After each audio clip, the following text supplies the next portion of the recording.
Resolvi liberar aqui para vocês as minhas aulas sobre dermatologia oncológica voltada para o clínico de pequenos animais, que ministrei em 2018, mas que ainda possui muitas informações importantes. São 6 aulas no total, e esta é a última aula. É importante que você assista às aulas na ordem. Então, se você não assistiu às outras aulas, pare agora e pegue o link delas na descrição desse vídeo. Então não se esqueça de deixar o seu like e se inscrever no canal. Então a gente vai dar agora continuidade às neoplasias cutâneas mais frequentes na rotina. Então a gente já falou do mastocitoma, do carcinoma de células escamosas e do melanoma. Então agora a gente vai falar da hiperplasia e adenoma sebáceo, o histiocytoma cutâneo e o papiloma vírus. Os tumores sebáceos neoplásicos e não neoplásicos, né? A gente tem então a hiperplasia sebácea nodular ou hiperplasia sebácea senil, tá? Elas não são neoplásicas, ou seja, são tumores benignos. Representam então 23% de todas as lesões cutâneas em cães e 11% em gatos. As raças mais predispostas são o Cocker Spaniel, o Beagle, Dachshund, Schnauzer miniatura, bastante comuns. Aqui é uma característica macroscópica, né, dessa lesão. É difícil você separar a hiperplasia sebácea de um adenoma sebáceo, então assim, só macroscopicamente olhando. Os adenomas sebáceos são neoplasias benignas, originadas das glândulas sebáceas. Está aí entre 3 a 11% de todos os tumores cutâneos em cães e de 3 a 4% em gato. Maior frequência em pacientes mais idosos, né, a partir de 10 anos, mas pode ter um pouco mais novo também. E entre as raças mais predispostas, a gente tem o Cocker, o Beagle, o Dachshund, o Poodle, o Husky siberiano. Eu acredito então que todo mundo aqui já tenha visto poodles com inúmeras quantidades de adenoma sebáceo, né? O Cocker Spaniel também. Então são dois animais, né? São duas raças que têm bastante frequência. Então essa apresentação de um adenoma sebáceo. Aqui um outro adenoma sebáceo, que ele está com sangramento porque a gente tinha acabado de fazer uma criocirurgia, uma sessão de criocirurgia nele. E aí ele já estava tendo rompimento das células com esse pequeno sangramento. Quais são os principais cuidados que você deve ter com essas tumorações? Porque muitas vezes elas são negligenciadas, as pessoas não costumam dar muita importância, né? Então você tem que perceber se esse animal coça essa lesão, né? Se ele coça, se está infeccionado, se está principalmente inflamado. Por quê? Já ouvi veterinários falando, isso é só uma verruguinha, deixa aí, não vamos operar, o animal tem 10 anos, para que vai tirar isso agora, não sei o que. Então tomem cuidado, porque qualquer lesão que esteja em constante estado inflamatório, né, ela pode vir a levar alterações nas células daquela região, porque você concorda comigo que um ambiente inflamado ele é um ambiente mais quente, né, então está fora da temperatura normal daquela célula. E quando você tem uma temperatura inadequada para aquela célula sobreviver, podem ocorrer alterações no DNA dessa célula e aí, consequentemente, pode virar aí um tipo de tumor, um tipo de câncer, né, já com problemas mais sérios. Então, tumorações em constante estímulo abrasivo, permanecendo inflamado, podem sofrer mutação no DNA e mudar para uma neoplasia maligna. Verrugas inflamadas e infeccionadas devem ser diagnosticadas antes de serem operadas. Tá? Isso eu deixo aqui como já uma dica também importante para você.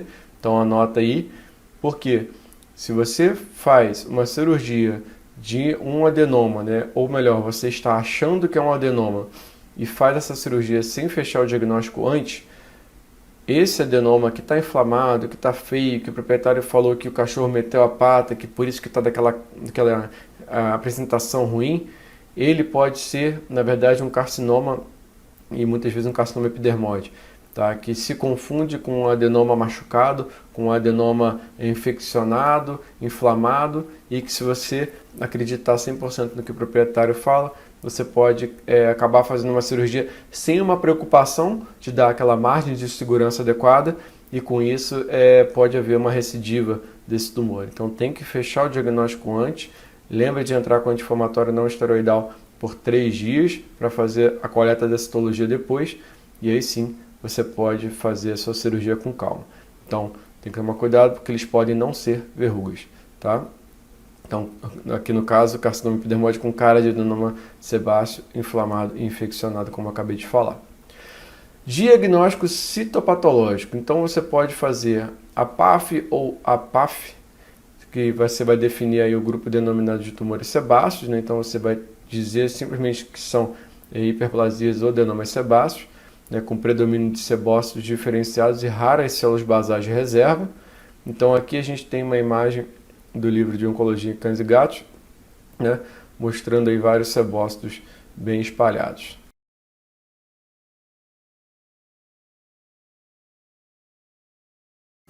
Ischiocitoma cutâneo. Vamos lá então agora para essa nossa, se não me engano, quinta neoplasia. São neoplasias benignas, tá? Isso é importante a gente ressaltar aqui, que apresentam um rápido crescimento, mas normalmente elas têm uma regressão espontânea, né, variando aí de 1 a 4 meses.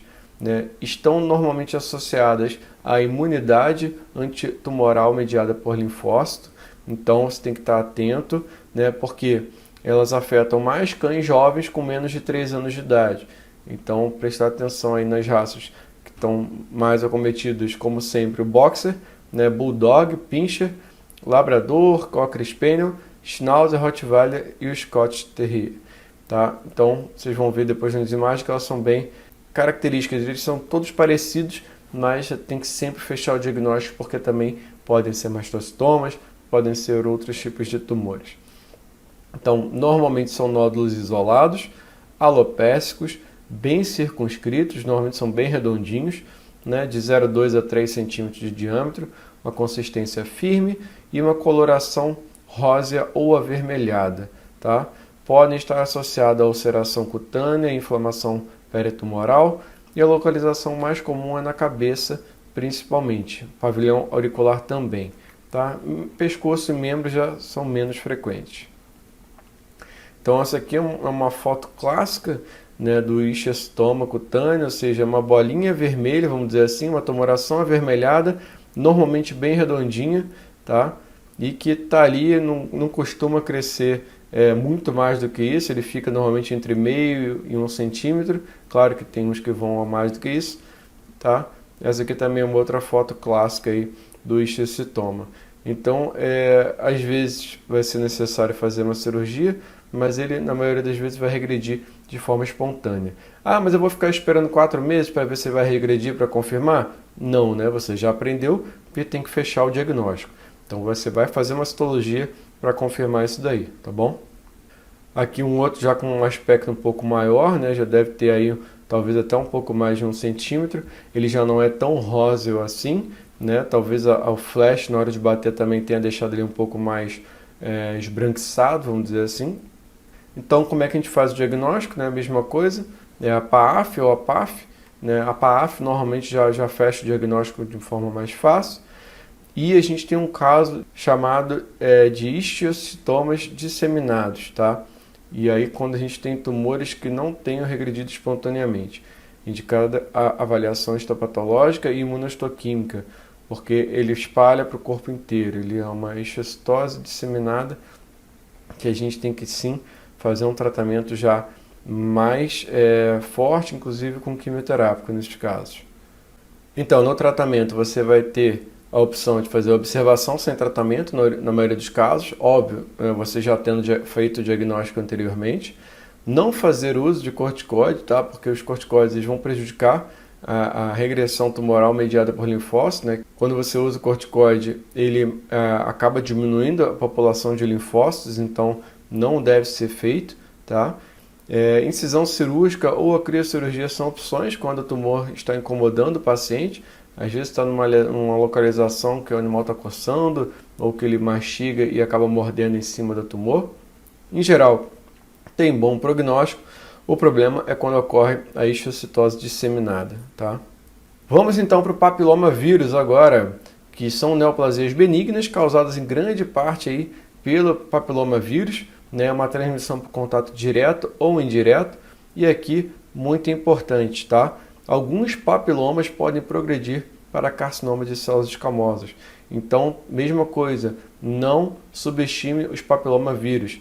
Tá? Também já vi, né, veterinários falando que, não, isso aí cai sozinho, depois ele some e tal, não tem problema e tal.